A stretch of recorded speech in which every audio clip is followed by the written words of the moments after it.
Howdy, my name is Charlie. I want to tell you about my best friend. This man understood me better than anyone.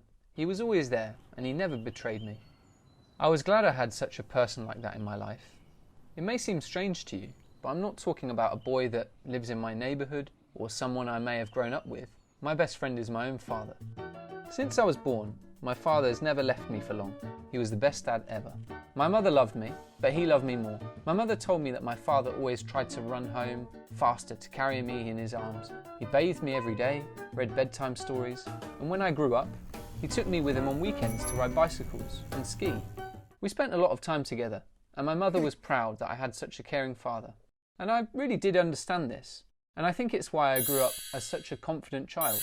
As you know, there's nothing that strengthens the spirit and self-esteem as a parent's love and attention. My father and I had many interests in common. Sometimes we would give my mother a day off, and she would go about her business all day to salons and meet friends. My father and I would take care of the cooking and the cleaning and all of that. He told me that a real man does any job, and that family is mutual work and respect for each other.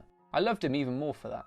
One day, a friend of my father's came to visit us. He rarely visited because he worked as a sailor. This is an unusual profession, so I sat next to him and I listened for hours about his adventures at sea. Mr. Henry described everything colourfully, and I was fired up. I really wanted to try life on the water too.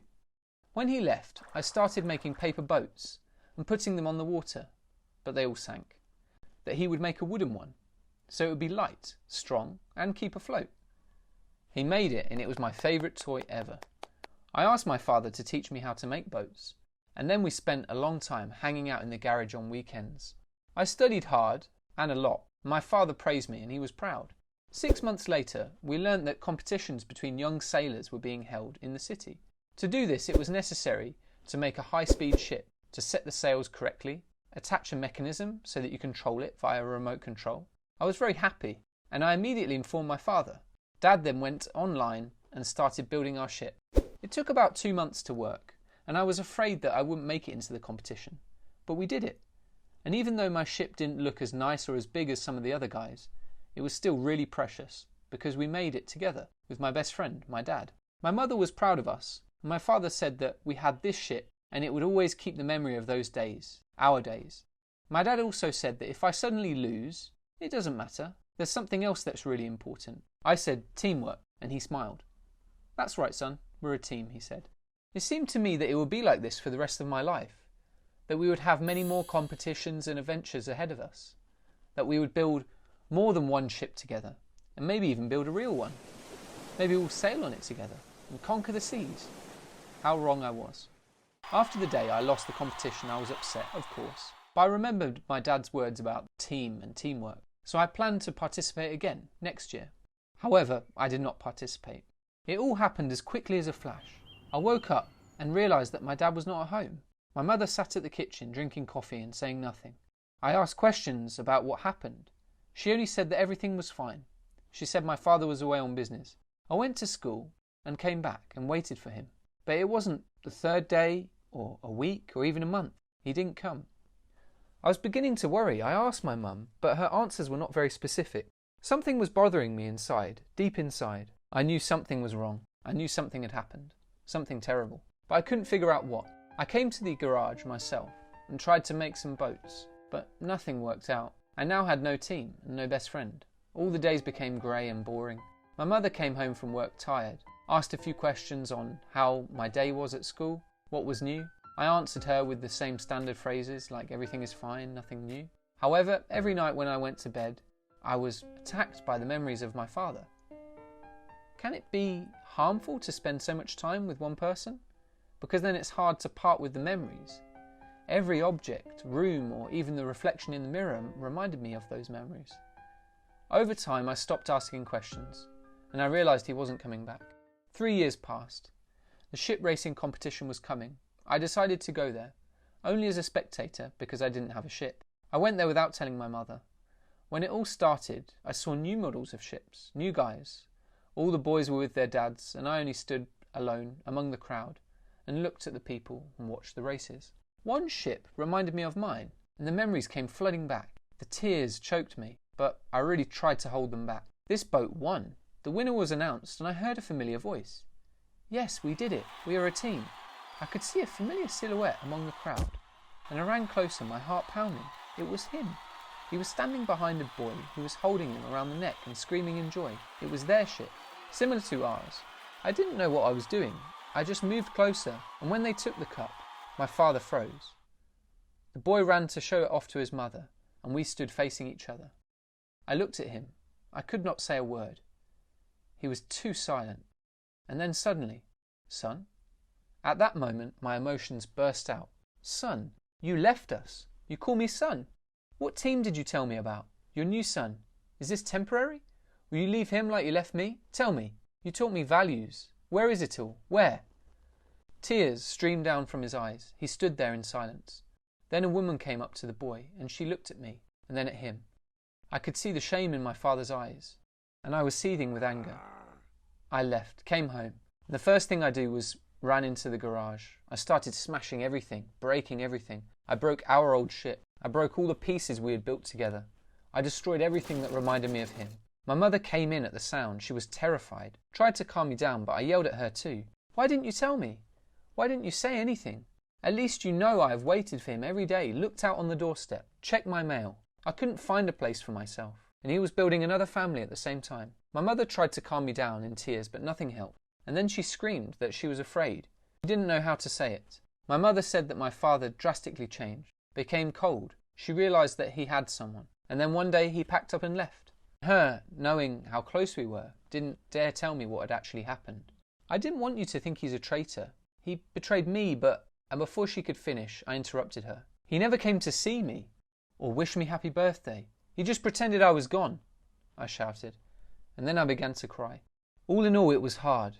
Probably harder than when he had left. It seemed to me that my world had collapsed again, only with a new force. I hated him and everything about the situation.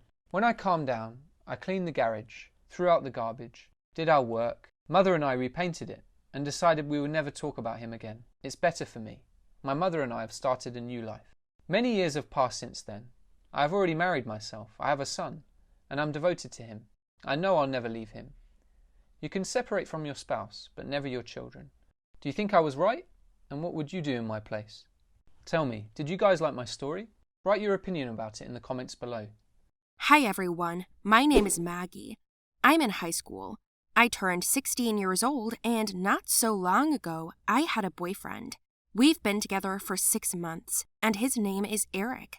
He has a best friend named Jason. Jay is a cool, nice guy, but I've always noticed that he treats me with a kind of disdain. My friend Liz had a theory that he was either jealous of his best friend for me or backwards, me for him. And he recently sent me photos, and it opened my eyes. Now I will tell you what and how. You do not forget to leave comments under the video, like it, and subscribe to the channel. So, with my boyfriend, we are doing well. This is my first relationship, so there is no real experience. Eric is a couple of years older than me, but very funny and sociable, often jokes and always helps me with any problems. When he said that he wanted me to meet his childhood friend, I was very happy because it means that he is ready to introduce me to the environment. I did the same, introducing him to Liz. I suggested that we go on a kind of double date to introduce Liz to Jason because neither of them were in a relationship, and I thought it would be cool if they became friends. But it didn't work out the way I wanted it to. Despite the fact that Eric was warned of an easy isolation of the other, the evening was awkward. Almost everyone was silent except Eric, and I just had nothing to say, looking at my friend and Jay. Jay was so displeased that his mood rubbed off on Liz and I. As for my friend, she did nothing but yawn or stare at her phone. The double date failed, and after 2 hours, we decided to leave. I was relieved when I put my friend in a taxi and Jay drove away. I discussed it with Eric, but he just shrugged. He said he was sure that everything was fine. It was just that our friends didn't agree on their interests. But it seemed to me that the reason was not even because of her, but because of me. I noticed that Jay had been looking at me all evening with, to put it mildly, contempt. And during the conversation, Eric mentioned more than once that he often spends time with me. The only thing that his friend had said was that with the appearance of girls in a friendship, all sorts of shit always happens. It sounded like an open accusation against me. I took it to heart, although Eric told me not to worry. From that day on, I tried to avoid Jay in every possible way, and Eric didn't insist. But we still had to cross paths. My boyfriend was supposed to have a birthday, and I wanted to throw him a cool party. He didn't have any other close friends besides Jay, so I called him and told him the time and place. He thought my idea of a party was fake, but he promised to come only for the sake of his friend. Liz only came because I asked her to. My parents weren't home at the time, so I arranged everything in my room. Cooked food, the boys bought drinks.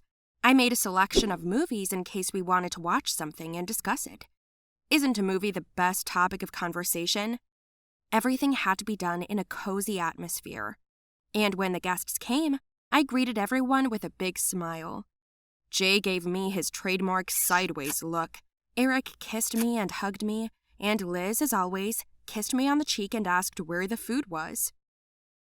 As you can imagine, the first half hour passed in silence. I made a toast, but no one else wanted to. Then Eric offered that we watch a film. We chose a comedy, but we watched it in silence, without laughing once. Then I pulled out board games and urged everyone to play. Only Eric agreed. My tension grew, and apparently the booze had an effect. I was rude, asked Jay to be more friendly because he was at a party in honor of his best friend. But he said that it was my party, and only mine. He got up and started to leave. Then Liz said, "Let him go. He doesn't even belong here." Then Jay flared up. He called it the most boring night of his life and grabbed his jacket. Despite the fact that it was snowing outside, he went out without it on, just holding it in his hands. Eric asked, "Are you having problems at home again?"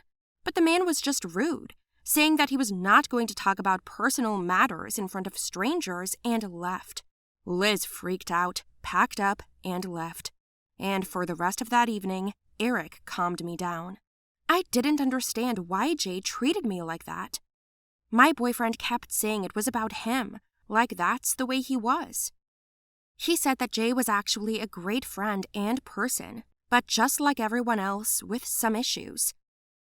I saw Eric off and went to bed, then decided to text Jay. I wrote that whether he liked it or not, his friend and I were together now, and I wasn't going to give the guy a choice. He needed to treat me with respect. He messaged back and said he didn't care about us at all. I went to bed feeling psycho, and I couldn't sleep. Then, somewhere in the middle of the night, I got a message. "He came home drunk again. I need your help." And then 2 photos followed, where I saw a man swinging at someone with fists. It wasn't until later that I realized it was Jay's father. It was already 4 a.m, but despite this, I took my mother's car and went to his house. I was surprised that he texted me. Was it because Eric didn't answer, or was Eric already there and they needed more help? I arrived at his house and ran in, opening the door abruptly. I heard screams. I followed the noise and opened the door to the bedroom where the man was beating Jay. He was lying on the floor and shouting, "Dad, stop it! Stop it! Dad!" But he did not listen and swung his fists. I shouted at him to leave him alone, but the drunk man looked at me and shouted, "Is that your whore?" and walked towards me. I had no choice but to grab a vase lying on the table next to me and hit the bully on the head. He lost consciousness. Exhausted, Jay ran up to me and said, "Call the police." The police came and took the man away. It turns out that he often came to Jay and beat him while Jay's mom was in the hospital.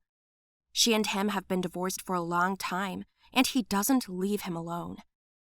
When the man was taken away, Jay and I were left alone at his house. "How did you know?" he asked. I told him what happened, and he said that he must have written to me by mistake because I was the last person he corresponded with. I wrote to Eric, but I was wrong. "I'm sorry if you got hurt," he said, but I interrupted him, said that this would remain between us, that everything was fine. He thanked me again for coming so quickly. "He could have killed you," I said, and Jane nodded in agreement. From that moment, everything changed. He became more friendly and even began to communicate with me. We kept that day a secret from everyone, and now Jay treats me completely differently.